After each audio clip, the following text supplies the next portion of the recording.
સુરતમાં એક ચોંકાવનારી ઘટના સામે આવી છે, જેમાં 4 સગીરોએ ધોરણ 10ના વિદ્યાર્થી પર ચપ્પુથી જીવલેણ હુમલો કર્યો હતો.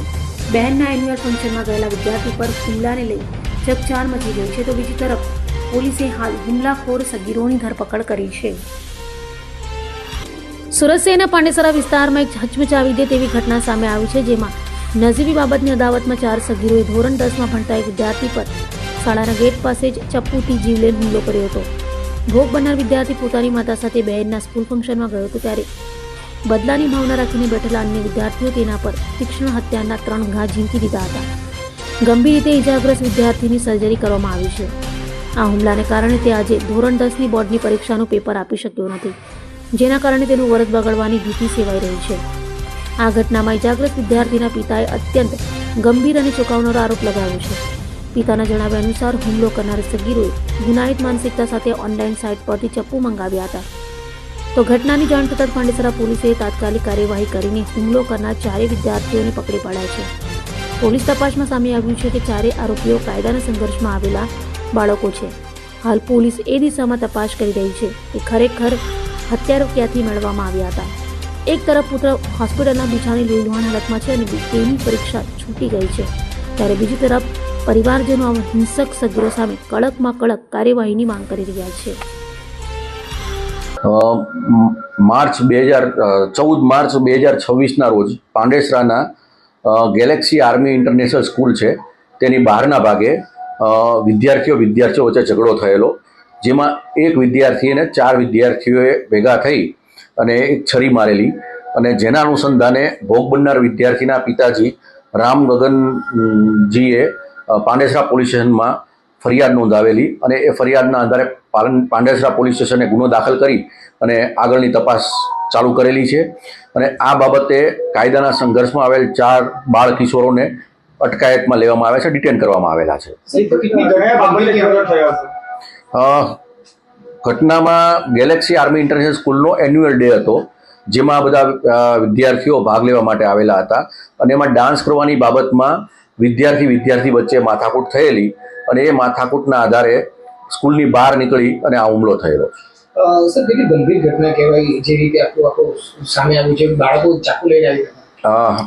પ્રાથમિક ઇન્કવાયરીમાં મારી એટલું જાણવા મળેલું છે કે એક જે બાળ કિશોર છે એણે 6 મહિના પહેલાં જે છરી છે એ ઓનલાઈન મંગાવેલી, ખરીદ કરેલી છે, અને એ જે વિદ્યાર્થી જે બાળક છે એ સ્કૂલમાં નથી ભણતો.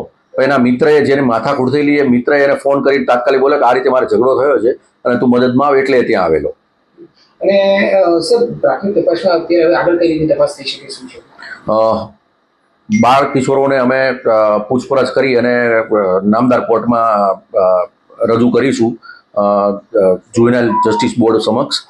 અને આ બાબતે સ્કૂલમાં બીજી કોઈ તકેદારીના ભાગરૂપે બીજી કોઈ પ્રત્યાઘાત ના પડે, અને એના માટે અમે કાર્યવાહી કરીશું. સર, બાળકો ત્યાં જ ભણતા હતા કે બીજી કોઈ વિગત મળી એમાં? પ્રાથમિક માહિતી અનુસાર 2 બાળકો છે, 4 જે બાળ કિશોરો છે પૈકીના 2 બાળકો છે એ સ્કૂલમાં અભ્યાસ કરે છે, અને 2 બાળકો છે બીજી ગૌરવ સ્કૂલ કરીને છે પાંડેસરાની, એમાં અભ્યાસ કરતા હતા. આમાં જે બાળ કિશોરે જે છરી મારી છે એણે 9મા ધોરણ પછી અભ્યાસ છોડી દીધો છે. निखिल मोहित के झगड़ा किससे हुआ था? उससे शिवा से। हाँ, झगड़ा किसका था? झगड़ा मेरा ही था.